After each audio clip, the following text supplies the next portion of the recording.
Hey, what is up YouTube? I'm Aeroplane and we are back to Path of Exile 2 almost in a week's time. And I have finalized my League starter, almost there. And I'm pretty sure that this is what I'm going to play, and that is gonna come as no surprise, a build which I've played in the 0.1 and 0.2 release on different Ascendencies. I played it on the Witch Hunter in 0.1, the Amazon in 0.2, and I am coming back home in 0.3 to play the same build on a different Ascendancy, and that is going to be the Lightning Crossbow Deadeye. So I think there's going to be huge popularity in playing Deadeye, really cool interactions that I'm going to go into later in this video, but yeah, very excited to actually show you guys what I'm going to play and the interactions that I have in mind. But the gameplay otherwise is going to be very similar.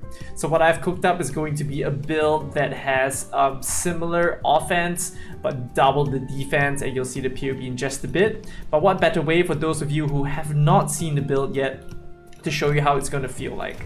With a build that's going to have double the defense, the same speed, and similar levels of offense, this is something that you can expect. Of course, there's going to be some changes, which I will talk about later on when we go through the POV, but pretty much the gameplay is going to be run and gun Galvanic, which is changed, and we'll still need to figure out what our clear skill is going to be, but hopefully Galvanic with the reduced reload speeds, and but we have a single bolt, but we do have some other interactions that let us increase our magazine size.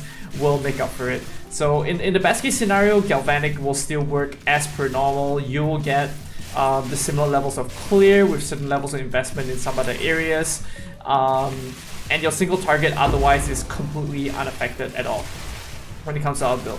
So you can see that the clear is going to be, you know, pretty chill. We just run and we do scale, reduce movement speed penalty. So you can see that it's pretty relaxing. You just run, press left click, and you just clear the map. Pretty much strong enough to be able to kill rares, normal monsters, and very efficient at clearing breaches.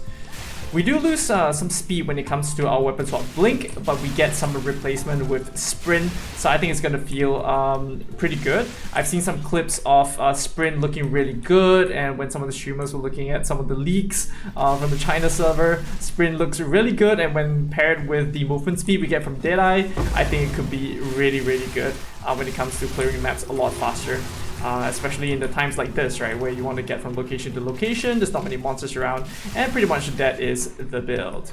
So this is the Galvanic Shockburst build, where we use Lightning Crossbow.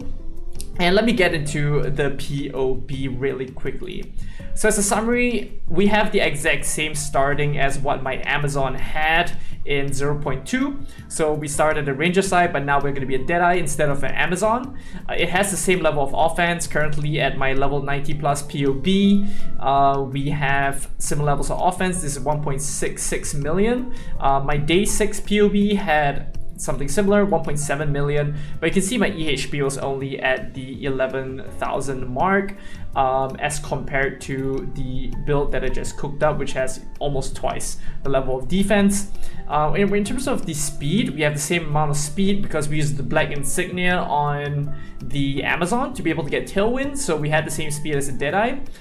But it has a lot less top end recovery for this build, just because the Amazon had technically life leech through the Ascendency, but this build has a lot better dot mitigation from Wind Ward. So I put the two placeholders for the Ascendancies over here, the Cult Shots and Eagle Eyes. Both of them are going to be changed, and the Cult Shots will now be automated mark with the Cult Shots meta skill, which repeatedly mark enemies near you, bypassing mark limit, really, really strong. And the Eagle Eye's notable passives no longer removes accuracy penalty. It's now going to be 20 stacks of critical weakness when you consume a mark. So we'll get into exactly what these Ascendancies are and how this interacts, but the other buffs that we can expect from this build is going to be reloading a crossbow, and searching crossbow ammunition no longer reduces player movement speed from the patch notes. So really, really good. Although we can't really see the true benefit until we really play it. Jonathan did say trust him, so we're gonna trust him, and this is gonna be, and we hope that this is gonna feel really, really good. Secondly, the buff duration. Currently, Stormcaller Arrow has a shock duration of about almost 12 seconds, a base of 4 seconds, and that has been doubled this patch from base of 4 seconds to 8 seconds. So if we keep the same level of duration scaling on our tree and our skill gems, that is where we can expect to have a 23-second shock on a boss, which means that we'll have even more damage uptime when it comes to single target if we keep the level of investment for duration. Of course, if we have insane single target, we don't need that much duration. What that means is that we can take out duration from the tree and spec into other things that give us more damage even. So that is very nice. Third is going to be multiple copies of the same gem, means that we previously used Martial Tempo for Galvanic for clearing maps, and then we usually switch out Martial Tempo to put into our Shockburst Rounds when we want to kill a boss or do pinnacle bossing. So that's quality of life. We no longer need to switch that, and we also do have other options where we can have Lightning Attunement, Primal Armaments to be shared across 2 different skill sets, 2 different skill gems, and that could be really cool. On top of that, there's the line where it says a lot of the gear have reduced attribute requirements, which is very nice because currently we are capped a lot in attributes when it comes to some of the gear sets, so this will help a lot. Next is going to be accuracy rating, so it's just a buff all around from dex, from generic accuracy rating per level, which means that our Falcon dive is going to be scaled a lot better. If we have increased accuracy, it's not going to be a lot, but it's going to be some buff. It's still a buff. Lastly, weapon swaps is now instant. So previously we used Stormcaller Arrow as well as Blink. We no longer use Blink, but swapping weapons when we Stormcaller for single target to shock, and then switch to Shockburst Rounds to deal damage. Now that's going to be a lot smoother. That's really cool. So the nerfs, so exposure is halved. So previously we have 24% exposure, but on unique enemies that's now halved by 50%, so we can expect a 12% exposure. In my opinion, I think this is not going to affect us too much. The curse gems look really, really strong. I think they teased the elemental weakness gem, which is now a generic curse for all elements, which I assume that we'll have access to, and it was what, 46% and not max level, so I think that's a buff overall, even though the exposure got nerfed. Blink weapon swap is no longer available, but alternatively we do have sprint, so I think that will make up for some of the speed that we lose when it comes to weapon swapping Blink to traverse terrain or distance in maps when you're not in combat, but sprint will hopefully make up for it. So the summary of the mechanics, right? So what is the new interesting mechanic that Deadeye got buffed? And that's why we're going to be using the Cult Shots and Eagle Eyes together.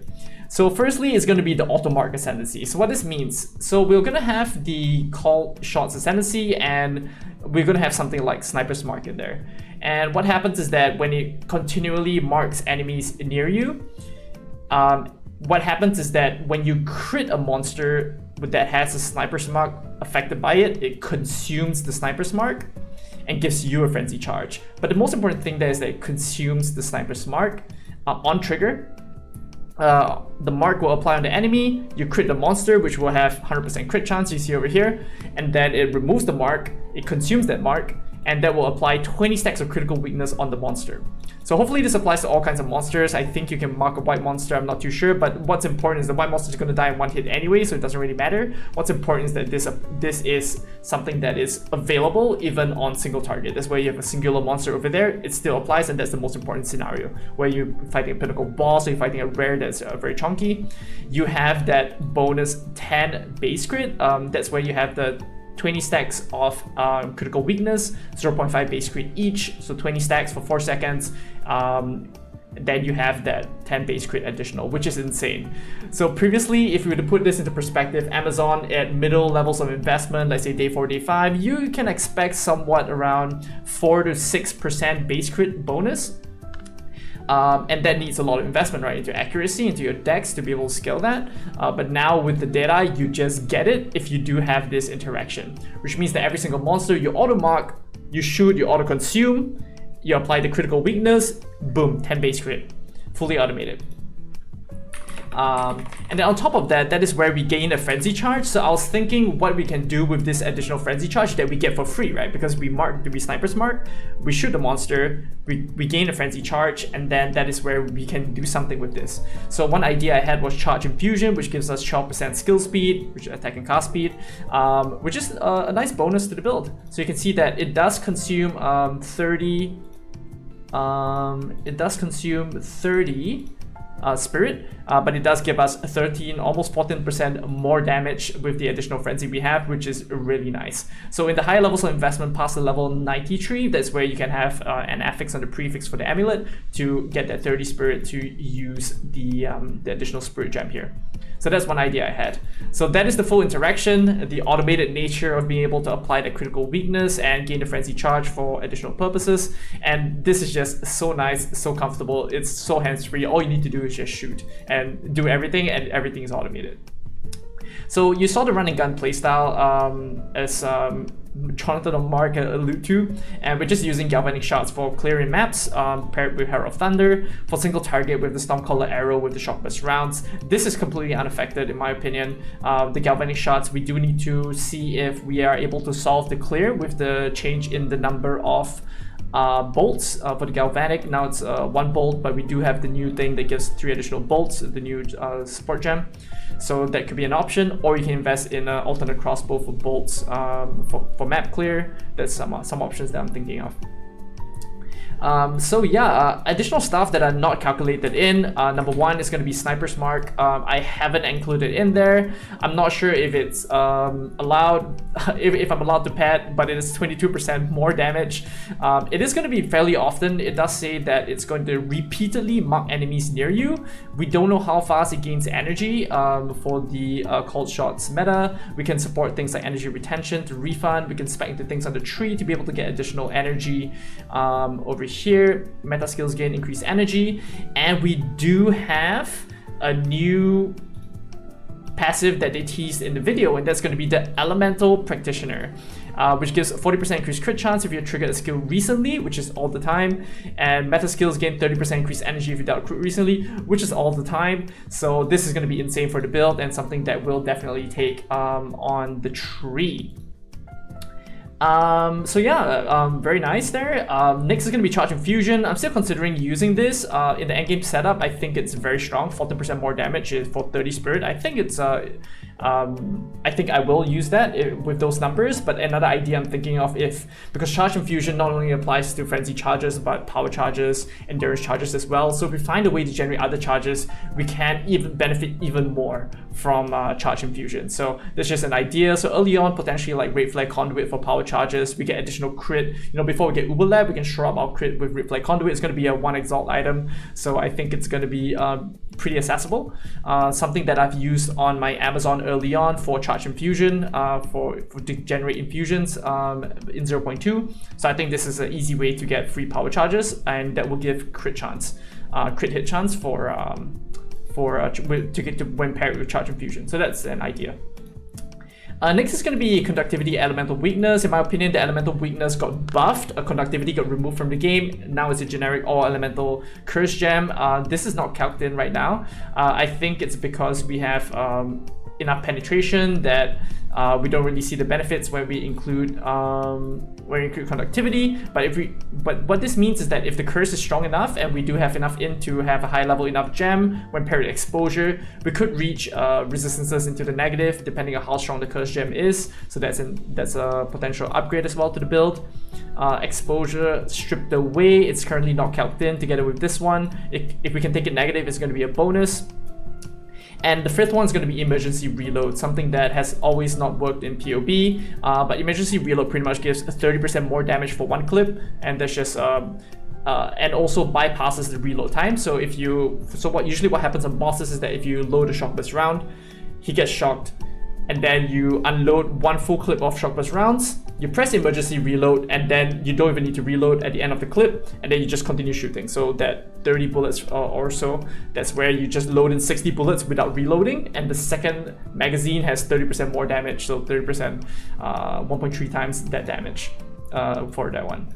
Lastly, the culling on marked enemies, something not calced in, but we do have an idea of the weapon swap culling on marked enemies. That's not calced in, but yeah, so this is going to be a bonus to the build. I'm not too sure how this will work, something that I'm still thinking about on the mark on the weapon swap, whether I should manual cast it, not manual cast it on single target, and additional mark for voltaic with like increased effect and increased cast speed, but this is just something I'm thinking about on the side. So the other potential ideas that we could use for the build, number one is going to be what I mentioned earlier about generating other charges, some ideas, so I'll still be thinking about this one. The new updated passive tree is going to be a lot denser.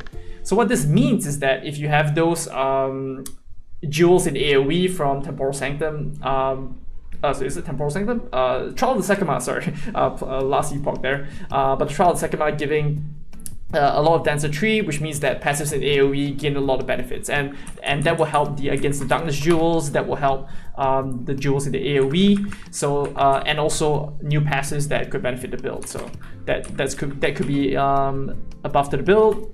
Who knows? Number three is going to be deflection investment. So we only see the weights on the gear, you know, how common deflection is.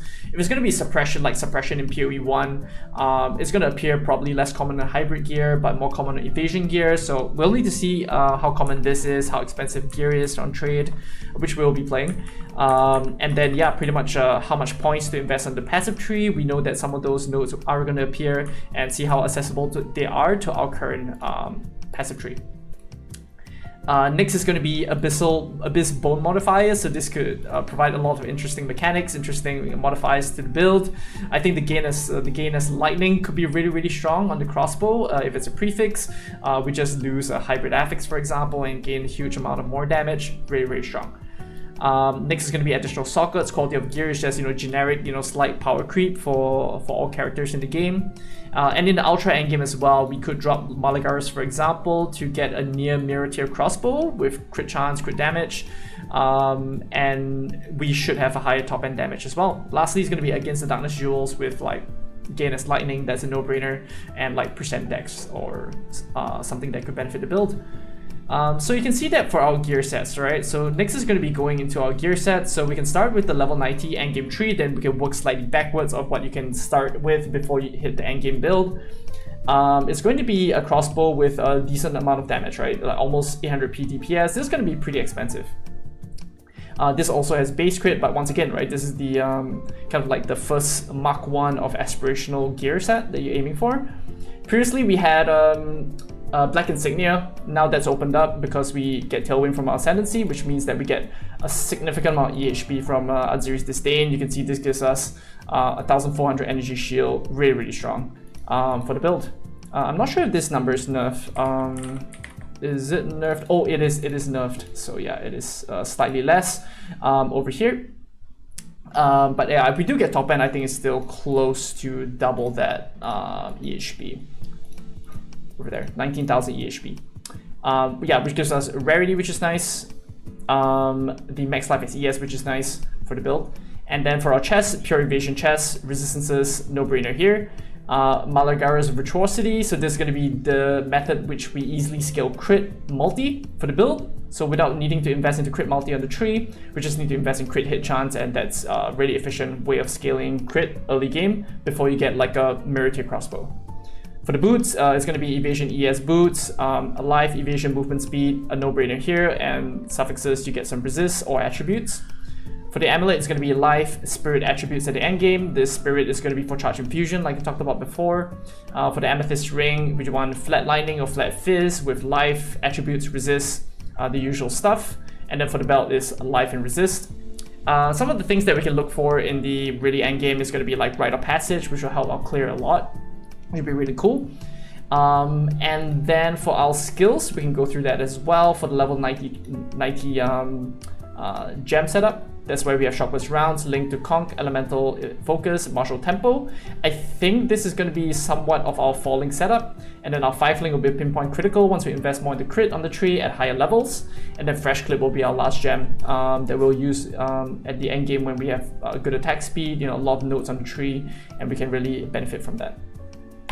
Galvanic is going to be clear. It is quite flexible in terms of how you want to build this, but generally this is how I like it. I think acceleration really increases the projectile distance of Galvanic, which helps with clear. So for acceleration, nimble reload for faster reloads, which I think now is mandatory. Martial Tempo is mandatory as well, because if you don't know, for crossbow skills, increasing attack speed increases reload speed as well, so it's really strong. And then for the last one, we can either go for damage with Lightning Infusion if we are lacking that early on, but later on, if we have enough damage, we can go for mobility for that movement speed penalty when using support skills, and it'll be really smooth to play. For Spirit Gems, Ghost Dance 30 Spirit, Wind Dancer 30 Spirit, Precision 10 Spirit, and Herald of Thunder 30 Spirit. And then we scale Herald of Thunder with some of the damage stuff, the usual ones in the 4-link to give us a slight buff with Innervate, Longshot, Magnify, the usual stuff. And then Stormcaller Arrow for the weapon swap. Oh, we also have Cold Shots, don't forget that. Our meta skill Ascendency for Sniper's Mark. Probably linked to something like Energy Retention. We'll figure this out when we actually play the build. And then the weapon swap, we no longer have Blink, but we now only have Stormcaller Arrow. In the ideal 6-link setup is with Exposure. In the non-6-link setup is without Exposure. But pretty much we have this usual links in here. Conduction for increased chance to shock. Lasting shock for double the duration, 100% increased shock duration, fast forward for the Stormcaller second effect to proc faster, and then exposure for the last bit. And we may include curses in the build, but yeah, we're not sure yet. But currently it's not calced in, everything's just pen right now on the tree. And yeah, without further ado, we'll jump into the passive tree. So path through here, we go into escape velocity, freedom of movement. This is going to be later on. We'll take this last alongside unhindered for our build. But yeah, just pathing through here. The two key interactions that we have for scaling attack speed, which helps with reload speed, is going to be Falcon Technique with Falcon Dive, double Falcons. And then acceleration for increased speed. In terms of, and also we have Send in the Eyes later on in the final levels of level 90. We grab this last. And the way we scale our Stormcaller Arrow is going to be with these shock nodes over here. Frazzled for shock magnitude, Rattled for duration. And then we also have our methods of scaling crit that I'm going to talk about next. There's going to be Tainted Strike for crits, increasing magnitudes of ailments, alongside Stuck Through, pathing on the left side for the crit hit chance. And as well, Careful Assassin, so we don't need to worry about the reduced crit damage bonus, because with Malagaros, the crit bonus is always fixed, so we just need to worry about scaling crit hit chance, so this is really, really efficient to scale that. Lastly, for the defenses, we do have Bestial Skin with enhanced reflexes and Spectral Ward for our evasion, giving us a whopping 88% chance to evade with our current gear setup, so really, really strong. And for movement speed, we do have 43.6. If this triggers, it's 47%. This is currently not calced in with Mark Agility. So we're going to be really fast, and if we sprint, hopefully it's going to feel very nice in maps. With our level 80 to 90 tree, we just scale back. I just switched to like a lower, much fewer passives. You can see I take out like Send in Eyes, for example, and just much fewer passives. We're spread a bit thinner when it comes to quality of life stuff. But generically, you can see that the overall frame of the tree is going to be the same. And for the skill gems, in terms of the 5-link, I did suggest what the 5 links should be over here. So you can follow that. And I think the tree is, in terms of the gems, it's very flexible. You don't really need a 6-link. Like 5-link is enough to blast down T16 maps. You probably kill the baseline pinnacle bosses as well with a 5-link on Shockburst. And yeah, you can see over here, you can expect like close to 1 million damage, 700,000 here in POB. And alongside a lot of the other things that are not calced in, like you can expect a good amount of damage to come out. So yeah, you can see that we do have a dumbed down crossbow, a much weaker one, 700p DPS, no crit, baseline attack speed, still pretty decent honestly, but yeah, you can expect that. Let's switch to the weaker Atziri, a lower evasion chest, and the other gear pieces honestly is just life, attributes, defenses, resistances, and that's pretty much the build. In terms of jewels, there's a lot of options here, but just some stuff that you can use, for example, is like percent max ES, crit chance, any things like crossbow reload speed, attack speed, movement speed, all of these, max res, these are the things that you can opt in for. And there's a lot of many options like things like these, right? Like crit hit chance, crit bonus, elemental damage, things that I used before, all of these are still viable today. So shock chance, shock magnitude, all of these are beneficial for the build and pretty much what you can get your hands on for the build.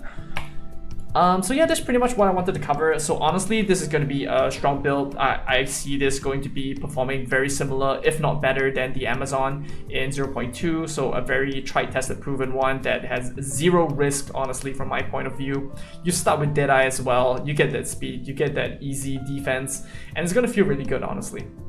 So yeah, that's what I wanted to cover. Thanks so much for watching. If you liked the video, feel free to like, share, and subscribe, and I'll catch you on Leaguestart maybe? I don't know. See you. Bye.